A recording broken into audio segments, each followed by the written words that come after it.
Hey guys, welcome to my YouTube channel. My name is Casey and today I want to talk to you about my 20 days on the Whole30, and I want to give you my top 5 tips and tricks on how to make your Whole30 as successful as possible. So the first thing Melissa Hartwig says in her book is that this is not hard. Beating cancer is hard. Now, the Whole30 is difficult. Don't get me wrong, you are going to be battling your cravings, your sugar dragon, and so much more. But it's not beating cancer hard, and that's been my mantra. So these last 20 days have definitely had their ups and downs. I've experienced, some of the obvious things like some headaches, fatigue, cravings, like I just want some sugar or some bread, you just can't help yourself, you just want it. But if you realize that you're just craving these things because that's what you used to eat, then it's a little bit easier to just kind of make this transition. I know for me, I like to keep certain foods like grapes in my house all the time, so when I do have a really, really bad craving, I can easily reach for those grapes instead of reaching for chocolate or cake or something. So that, doing that is a lot easier for you mentally and physically, and it keeps you on the program, and you feel better after eating a small handful of grapes than say you would eating a handful of chocolate chips or something. So I've definitely been experiencing those cravings, and about days 12 through 15, I was really tired just all the time. I just wanted to sleep. I didn't even want to get out of bed in the morning. And then when I did, I just felt lethargic throughout the whole day. It was difficult to do my exercise.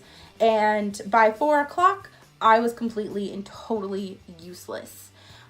Now that I'm on day 20, these last 3 or 4 days have been amazing. It was like I got hit by a freight train of energy. I am now waking up before my alarm clock. I am working out first thing in the morning. I'm just getting stuff done with my business at home, and doing everything with so much more stamina and so much more zeal than I previously had. So that's amazing. Tiger Blood is amazing. I feel so much better now. I don't think I've felt this good in years. Now, one of the only downfalls was that though these last couple days, while I do have all of this energy and I feel really good, my knee, so if you follow me on Instagram at Girls Guide to Injury, I've had 6 knee surgeries in 7 years. So that has really taken a toll on that joint. And for some reason, it has started to flare up a little bit and hurt. So I haven't really been able to do as much exercising as I like. I really like to kind of take it back a notch and just kind of evaluate, maybe I am working out too hard. Maybe I'm not taking enough of my glucosamine supplement or something like that. And I just like to give myself a few days kind of rest, relax, recharge for my knee, because the last thing I want is a 7th knee surgery. So everything I do with my body, I do it very mindfully, especially when it comes to strenuous activity. So all in all, these last 20 days have been so great. I just feel so amazing right now that I just, I want you guys to get here too and feel this good, because I can't remember the last time I felt this good. And it just really changes your whole perspective, and it makes those cravings and those things that you said no to so much more worth it when you get to this point. So now, without further ado, I want to talk to you about my top 5 tips and tricks for surviving the Whole30. So, tip number 1, get yourself a handy dandy journal. Yay! This has been so beneficial for me. So the first thing that they do tell you, if you read the book, It Starts with Food, they tell you that this is a science experiment for your body. And what you're doing, you're eliminating all of these inflammatory foods, seeing how your body changes, and then slowly reintroduce those food groups back. Well, any good scientist needs a field notebook. So this is my notebook. I love making everything so just colorful and bright. Like, I love the green. Oh my goodness. You know, so I like to give myself little, you know, mantras, happy life. Now, this was before I started my Whole30. So I really took 2 weeks to kind of write down everything that I'm eating, how I felt, how my skin looked, my stomach, my allergies, my knee, my moods. And so I wrote all those things down for 2 weeks before I started the Whole30, so I could see where I'm starting from. That, guys, that is so important. You have to know where you start from to really appreciate where you end up. So starting this 2 weeks before is super beneficial, because I can go back now and really look at how I felt. How was my acne? I mean, this is probably the best my acne has been in a long time. And I'm not gonna lie, like I get really bad acne. And this is so much clearer. I'm not wearing any makeup, mostly because I am about to go exercise. But this is a real view of my face, and my skin is clearing up so amazingly. And while that is something that I can see tangibly, it is not something like, you know, your mood swings. You may not remember how you felt last month before you started the Whole30. You may remember, well, I had mood swings, but, you know, whatever. I don't know why I had that mood swing. So it's really good to track your mood, to track your physical appearance, to track your headaches or your stomach aches or whatever, and then always add in the food that you ate. Now, I'm not keeping track of calories. That is a no-no on the Whole30, but I am eating mindfully and intuitively. And so I have this all written out. This is going to be today's page right here. Haven't written it yet. But it is so important to keep a journal so you know where you started from, so you can really appreciate where you are. All right, guys. So tip number 2, you want to plan your meals. Oh my God, this is so important. If you don't plan your meals, you're setting yourself up for failure. Do you want to have done so good for the first half of Whole30, and then all of a sudden it is a Friday afternoon, it has been a long week, you are exhausted, you know, your husband's cranky, your kids are cranky, and you're just losing your mind, and you think, oh my God, a pizza would be so great right now because I don't want to adult. But if you have a plan set in place, then it's so much easier. You post that to your refrigerator, and you just have a list. This is what we're eating for 2 weeks. We don't deviate from it. I have everything in my refrigerator. Here it is, something quick, nutritious, and Whole30 approved. I mean, it just makes your life that much easier, especially when you are on such a rigorous diet change that is not only changing you physically, but it is also changing you mentally and emotionally.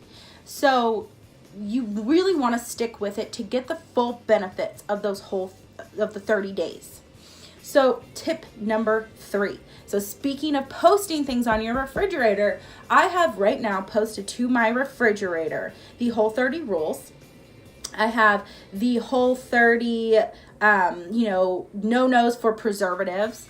I have the Whole30 calendar, and I have a daily mantra that I like to read, which is, you are worth the change. And yes, no matter what the change is that you want to make different in your life, you are worth it, and you have to know that you are worth it. You have to give yourself that encouragement. I love the calendar aspect simply because I get to check off all the days that I've completed. And the closer I get to day 30, the more excited I get, the less I want to give up. The more days I see I've completed, the happier I am, and especially if you go to thewhole30.com and you download their free calendar, it gives you how you're supposed to feel on any given day. And then you own the Whole30 book, so you can go up and you can look, why are you having these hangover feelings? Or right now, I'm in tiger blood phase, and so I know why I'm feeling like that. And that is just so nice to have, because you get to see that you are making progress. And it's not scale progress, but it's progress. And progress is progress no matter the type. Okay, guys, so tip number 4. Oh my goodness, tip number 4, have a support system. I can't emphasize this enough. Your support system is everything. If you surround yourself with people who are drinking constantly, or people who are eating out and eating more fast food, or who are indulging in those sweet treats that you necessarily can't, what's your likelihood for giving into those cravings? If those are the people you're surrounded by, you're probably going to give up day one because, well, your best friend has some cookies and offered you some, and then you got to start over. So it is so important to have people in your life who want to help you make changes, even if they're not doing it with you, but if they're there to listen to you when you have to vent about, oh my gosh, I just feel like crap. Why am I even doing this? What is the point? And if they understand the Whole30 just a little bit, they can give you the advice that you need, talk you down off that ledge. Or better yet, if you have somebody who is doing it with you, they can keep you accountable and you can keep them accountable. That has proven to be so valuable for me, because my fiance is doing it with me. And anytime we do have a craving, he might have a craving and I won't. And I talk him down off his ledge. He talks me down off mine. And we just keep each other accountable for the whole 30 days. Because when you are done, I just know, like, I feel this great right now. I'm going to continue to feel this great for the next 10 days. And it's going to be worth it. It is all so worth it to fuel your body and to change your body and to have a body that just feels good. I don't know about you, but I have been so tired of feeling lethargic, feeling sick, having upset stomachs, having a breakout that is just uncontrollable. So changing my body, changing what I put in my body, is really changing the outside of my body. All right, and so tip number 5, plan your Whole30 around the holidays, birthdays, special occasions, events that you might have planned. So I did this for myself. I had 3 birthdays, 2 in the month of January, 1 in February, and then my anniversary. So I did not start the Whole30 January 1st like a lot of people did. I waited that first week before I began, simply because that's my birthday. And I didn't want to, stop doing Whole30 5 days in, because, I feel the need to have a adult beverage, or I want some cupcakes for my birthday, or I want my special meal to be pizza. So I waited and I planned it around, and I had my birthday. I had, the things that I wanted, though I indulged, I didn't overindulge, because the very next day is when I started my Whole30. So I planned all these things, all these events in my life around when I was going to start the Whole30, because I didn't want to stop. I didn't want to fail. I didn't want to give up or give in. And that is so important. So if you know that you have certain events or an anniversary, or you're going on a trip to the Bahamas, well, I mean, obviously, if you're going on a trip to the Bahamas, you might want some wine, or you might want that sugary beverage or that cheesecake or something, and you don't want to be giving in, especially when you're halfway through or more than halfway through. You don't want to be giving in to the temptations that are all around you. And so I actually have one more bonus tip. If you don't have this book, I highly, highly recommend getting the Whole30 book. It has been so beneficial for me. There, not only is it just reading through, is it really informative, and do you really understand the why you're doing it? Because, if you don't have your why, then what you have. So you understand your why. And then when things come up, like the arthritis in my knee acted up, right? Well, the answer is in the book. You know, your stomach starts to get upset. The answer is in the book. And I know that a lot of people will tell you they did their Whole30 and, you know, and they didn't buy the book, or they just use the resources online. Well, that is all well and good. One thing I have noticed, not to like call people out or whatever, but a lot of the people who have done the Whole30 and didn't get the book or read It Starts With Food, which I highly recommend as well, didn't do it right. Now, they probably saw results, because of course you're going to see results. You're eliminating so much stuff, but you're not going to get the full benefit if you don't read the book, because there's so much that you get in this book that you are not going to get online, that you're not going to get from Google or YouTube. So I recommend getting this book, because it will really, really help you out in troubleshooting any problems that do arise. So I guess that's it for me, guys. If you have any tips or tricks that you find beneficial that I didn't cover in this, just go ahead and comment below, and I will definitely take a look at those. And if you have any videos that you would like to see in the future, also please comment. I would love to make those videos. So thanks guys so much for watching, and I will see you next week.